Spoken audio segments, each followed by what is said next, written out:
Now let's talk about Galamsey. You see, there has been an effort. You see, the issue of Galamsey is an exceptionally serious one. Seeing our water bodies turn murky and have heavy metals in them, such that even treatment plants are unable to treat water for our consumption. It's an extremely disturbing issue. Okay. Which is at the heart of government's response to this problem. But you see, we must separate genuine sentiments from civil society, religious groupings, the general public, from the feigned outrage of the MPP. Because they have never cared a hoot about the effects of Galamsey on the people of Ghana. They have not. Right from President Akufo-Addo to the lowest person in the MPP. What they have sought to do, and Paul admitted to it, is to piggyback on genuine sentiments of members of the general public to seek belated vindication for their failed fight against Galamsey. Indeed, there was no fight against Galamsey under President Akufo-Addo. The reason is this. Galamsey had existed for many years before Akufo-Addo became president. But by every account, it intensified under him. And the sole reason for that was governmental complicity.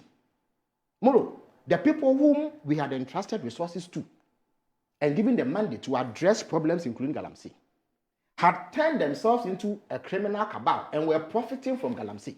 That is the only reason why President Akufo-Addo could not eliminate Galamsey. And what has happened to those people? So I'm coming.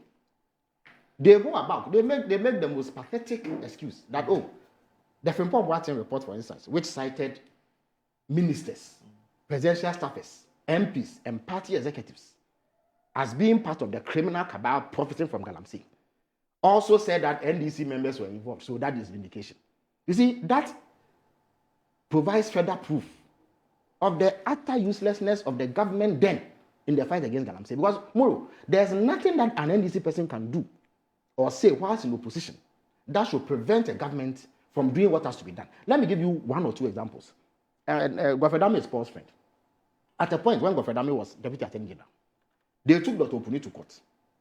One of the things they leveled against him was that he had taken 25,000 cedis from Agongo as a bribe to give him some contract. And you know Dr. Opuni very well. A top class orthopedic surgeon who long before he came to power would have viewed 25,000 cedis as chicken change. Yet they were able to take something as paltry as that to court to charge him. Our national chairman, Honorable Samuel Ofosu, in the wake of the Iowa West Ogun violence, convened a meeting to discuss the party's response. Somebody took a recording to the Attorney General. They charged him for attending a meeting and discussing possible responses to violence that the government of the day had sponsored against NDC people. So if mere words at an NDC meeting could occasion prosecution, why should we not dismiss the claim that Professor Frimpong Boateng said there were NDC people involved in Galamsey, so they couldn't do anything? The reason why they couldn't act is that they had abused the mandate and resources of the people of Ghana to acquire illicit wealth through Galamsey. People in government, top-level executives. Look, Professor Frimpong Boateng again is on record. He is captured on tape saying that Galamsey was a key source of financing for the NPP. And we all were involved in the campaign of 2020. And we saw how lavish that campaign was on the part of the NPP. And we knew that those resources could not have come from traditional sources of funding for campaigns. And that something was clearly amiss. Professor Frimpong Boateng provided that missing piece of the puzzle and said that it was from Galamsey. So if you had a situation where the government was complicit, there was never going to be an active effort to rid this country of Galamsey. President Akufo-Addo was immobilized because he knew that was how his party was financing itself. The situation is not the same. And you see, Moro, in order to carry out an objective analysis of the situation, and I've already expressed government's absolute concern about the situation, you need to look at the situation as we came to meet it and compare to what we inherited, compare to what exists now, to be able to say whether there has been an improvement in the fight or there has been a relapse. So that the NPP's feigned outrage is isolated for what it is. When we came to power, you see, Galamsey takes place in 4 places. There are pristine forest reserves. There are river bodies. Then there are normal communities that do not fall within any of these two catchment areas. And then there are road sites. When we came into power, out of 288 forest reserves, which have been codified and should be under the protection of the state, 44 had been impacted by Galamsey. Out of these 44, there were 9 that the government of Ghana could not possess, could not enter because armed bandits, many of whom had been recruited by elements within the Akufo-Addo government and the MPP party, were protecting Galamseyers. The Forestry Commission were basically toothless. They couldn't do anything about it. So a part of Ghanaian territory had been taken over by bandits engaged in Galamsey. That was what we came to meet. As I speak to you tomorrow, all those 9 had been repossessed by the state. In fact, when we repossessed it, and the troops that carried out the action left, some bandits attempted to go back. Within a day or two, Colonel Boa and his men had rounded them up. As I speak to you, they are in police custody, awaiting prosecution. So if you had a situation where 9 forest reserves were under the custody of armed bandits, and today they are in the full possession of the government, that is clearly progress. Is that not so? So when we say there has been progress, we are pointing to empirical evidence. The second point is that when we came, there appeared to be no coordinated effort to deal with Galamsey, because the people who were charged with that responsibility had a vested interest in the trade and were profiting from it. So what did we do? Immediately we set about putting in place systems to ensure that we fight it in a coordinated effort. So there came NIMOS, led by Colonel Boa, who has under his command hundreds of troops drawn from the military, drawn from the police service, and other security. They even have an intelligence wing that goes ahead of them and carries out reconnaissance of the various places where Galamsey is taking place, and inputs the information back into the operational strategies of NIMOS. So before long, we took over the 9 forest reserves that the NPP had ceded to environmental terrorists. Then we began a sustained campaign to raid the other places within the 44 areas where Galamsey had been impacted, and the riverine areas, from the activities of Galamseyers. So what did we do? For over 2 to 3 years, all the NPP could manage were 800 arrests and 35 prosecutions. In the last 9 months alone, 1,400 people engaged in Galamsey have been rounded up. And I'm sure that in the last few weeks, even this number has gone up, because this is as of last month. Only in the last few days, they've rounded up hundreds more. The Attorney General, at the encounter the President held with CSOs on the matter of Galamsey, indicated, and in fact, I was in cabinet on Tuesday, he laid a document which is going to allow for the creation of tribunals where these Galamseyers will be prosecuted expeditiously, because after arresting them, you need to prosecute them in order for them for it to serve as a deterrent. Moro, you were here when Professor Pimpon Boateng told us that excavators that had been seized under the MPP had been stolen and shared amongst party chieftains. That is no longer the case. As I speak to you, there are in excess of 500 excavators under full military police protection that nobody can have access to. They have been seized. Some of them actually have been immobilized and destroyed. They are beyond repairs. You can't do anything with it. There's a certain contraption called a chamfang. They join multiple parts of other machines together, and they put it on a riverbed, stir the riverbed, and that is what generates the turbidity and the pollution that we see in the river bodies. Over 1,000 of those chamfangs have been seized. And in fact, as for the chamfangs, they don't even seize them, possess them and keep them somewhere. They destroy it instantly, because you can't even use it for anything beyond Galamsey. They destroy them. Similar numbers of water pumps have been retrieved. I have seen cache of arms that Colonel Boa and his men have seized from the armed bandits who ran riots under the MPP and held sway and took over portions of Ghanaian territory in forest reserves that they have seized. In addition to this, we noticed that within a certain period when we came to power, because there was no proper regulation and control over excavator imports, every day we were witnessing the imports of over 200 excavators. So at a point, there were close to 2,000 excavators that had been imported. So we said, no, we need to put curbs on, because in any event, yes, an excavator by itself is an earth-moving equipment, it's a construction equipment. So legitimate companies involved in legitimate construction and mining operations can't buy these excavators. But the numbers point to a certain difficulty or problem. When we looked into it, we saw that no, there needed to be tighter regulation. We needed to make it more difficult for people to bring in excavators for purposes other than construction or legitimate mining. So what did we do? We put in place a cap that if you import an excavator, you must bring documentation and evidence pointing to its use for only legitimate purposes. Anything other than that, the state won't have it. So we confiscated 1,600 excavators. It congested the port. So in the dead of night, we moved them to military bases. And then some rambunctious media practitioners quickly put out information that they were being cleared illicitly under the cover of darkness. And I can volunteer to take you to Michelle Camp, Esutare, even Bema Camp, just around here, where you will see the excavators parked there under full armed guard. So nobody can go there to clear those excavators. That has been done.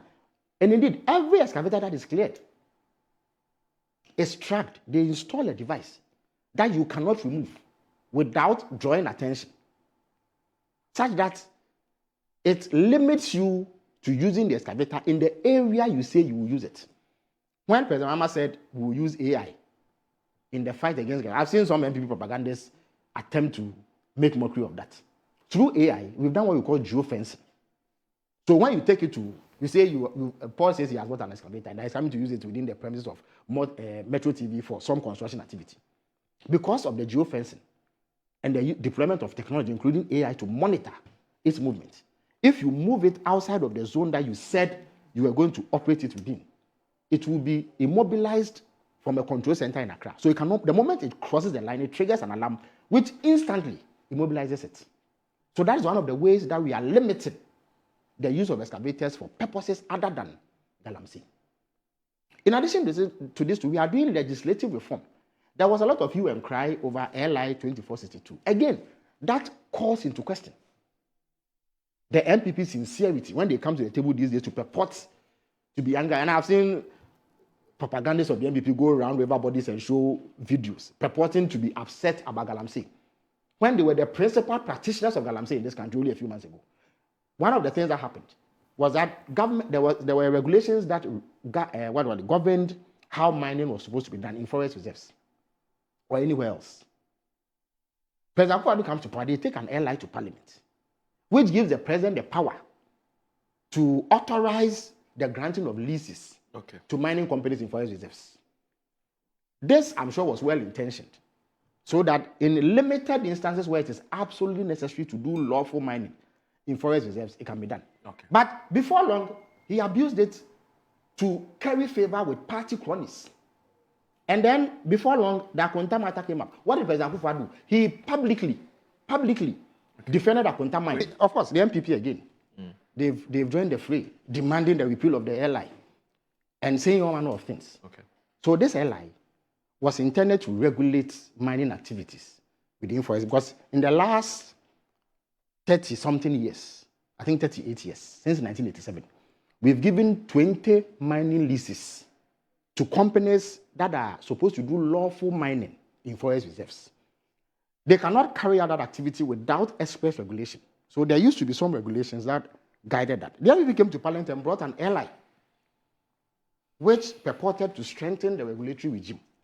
Then they inserted a clause that enables the president to grant mining leases to entities to do mining in forest reserves, places that were hitherto protected by the state. I would like to grant them the benefit of the doubt and think that it was well-intentioned, because the purpose is that there may come a time when there is such a precious mineral that could impact Ghana's well-being and economy. So the president, in a limited sense, grants permission for lawful extraction of that resource. But as with everything else, President Akufo-Addo, his government, and the MPP abused that law. So they dished out mining leases to party cronies, including party chairmen, like Wuntumi and his Akonta mining. In fact, indeed, no sooner had that been done than reports and evidence surface of Galamsey in the heart of mining reserves given to Akonta mining. What was President Akufo-Addo's response? He commissioned an investigation. As far back as 2022, the police CID had finished the investigation, which was damning and outlined evidence against Akonta mining. What did President Akufo-Addo do? He shelved that report. Then he publicly came to declare that Akonta mining was not involved in illegal mining. or Galamsey. He publicly defended Akwanta Mining at the same time that the police had presented the reports that showed that indeed Akwanta Mining was involved in Galamsey. Sometimes they say that we don't go after kingpins, but at least the police report shows that Wontumi and the 2 or 3 others who have been charged were kingpins. And this government has taken action. Within months, we have retrieved that report, and it is forming the basis, of course, in addition to further investigation, for prosecution of these kingpins involved in Galamsey. So how does a party that hid a crucial investigative report like this, that protected a known Galamsey kingpin, turn around and purport to be upset about Galamsey at this time? In addition to that legislation, the Mining and Mineral Resources Act is also going to undergo review in Parliament. And in fact, it is going to be inserted there expressly that no mining activity of any form is permitted in forest reserves. In fact, the LI 2462 has actually metamorphosed to LI 2501 because the portion that granted the president the right to grant a lease has actually been removed from that LI. So as it exists, nobody can enter a forest reserve. But we need to do further work on the Mining and Minerals Act. And then finally, the tribunals that I spoke to you about, because 1,400, 1,500 people will overwhelm any court system, at least in the state that we currently have our court system functioning. So there was a need to do something new. And I told that on Tuesday, the Attorney General slapped in a bill that will help establish these tribunals that will speedily try these people. So as I indicated, by all means, there have been improvements in the fight against Galamsey. I have seen NIMOS's operational strategy, and I can assure you that it is one that is going to achieve results within reasonable time. Okay. There is commitment. Government is resourcing them in order to be able to do this. No such commitment existed under the NPP. Again, people speak about the involvement of NDC people. I can tell you for free that no appointee, office holder of President Akufo-Addo will ever get away, of President Mahama, will ever get away if he or she is ever found to be involved in Galamsey. In fact, President Mahama has actually said that we are not even allowed to do lawful mining as government appointees, let alone illegal mining. Unlike the Akufo-Addo era, where Professor Pimpon Martin's report, which again they concealed for many years until it leaked, clearly indicted government officials, which they concealed. All right. And that is not going to happen under President Mahama. Okay. Any NDC official who is alleged to be involved will be taken through due process, just as 2 of our top officials are going through due process now. The Attorney General explained it at the forum with CSOs on Galamsey. Okay. So, more in a nutshell, we are deeply committed to the fight against Galamsey. We are doing everything that has to be done to ensure that the fight against Galamsey succeeds. Right. And in due course, we will see the results. Again, we must also acknowledge the gains that have been made. In fact, I'm happy that many participants in the forum held last week, Friday, acknowledge the gains that have been made. Finally, on the issue of the state of emergency, you see, when the NDC was in power, as I indicated, there was Ghanaian territory ceded to bandits who were doing Galamsey. Some may argue that that may have called for a special dispensation to flush them out. That situation no longer exists. President Mahama believes that based on all the assessments that has been carried out, the conventional approaches that we are using should be strengthened. And it has been strengthened through the establishment of NIMOS, which serves as a central pivot around all the anti-Galamsey operations. If it is strengthened, we can achieve these results speedily without infringing on the rights and curbing the freedoms of citizens. Because, see, and I'm sure Paul would agree with me, a state of emergency is a severe measure. What it means is that regular laws are set aside. Okay. And that whole communities can be treated in ways that are extrajudicial, just so that we overcome a security threat. President Mahama does not believe that we've got to that point yet. And that the systems that are being deployed now, if strengthened, can help address this fight. All right.